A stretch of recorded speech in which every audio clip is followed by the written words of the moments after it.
करवा चौथ व्रत कथा। श्री गणेशाय नमः। एक साहूकार के 7 लड़के और एक लड़की थी। एक बार कार्तिक मास के कृष्ण पक्ष की चतुर्थी तिथि को सेठानी सहित उसकी 7 बहुएं और उसकी बेटी ने भी करवा चौथ का व्रत रखा।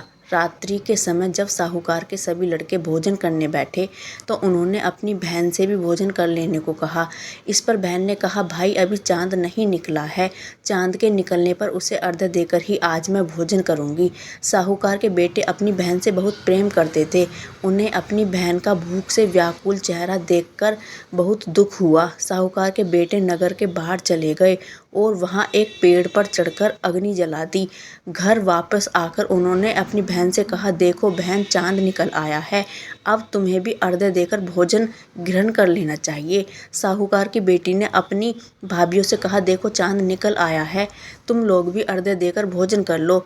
ननद की बात सुनकर भाभियों ने कहा, बहन अभी चांद नहीं निकला है, तुम्हारे भाई धोखे से अग्नि जलाकर उसके प्रकाश को चांद के रूप में तुम्हें दिखा रहे हैं।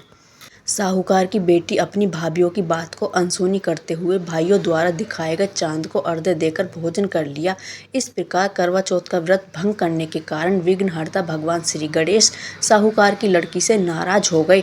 गणेश जी की अप्रसन्नता के कारण इस लड़की का पति बीमार पड़ गया और घर में बचा हुआ सारा धन उसकी बीमारी में लग गया। साहूकार की बेटी को जब अपने किए हुए दोषों का पता लगा तो उसे बहुत पश्चाताप हुआ। उसने गणेश जी से क्षमा प्रार्थना की और फिर से विधि विधान पूर्वक चतुर्थी का व्रत शुरू कर दिया। उसने उपस्थित सभी लोगों का श्रद्धा पूर्वक आदर किया और उसके बाद उनसे आशीर्वाद ग्रहण किया।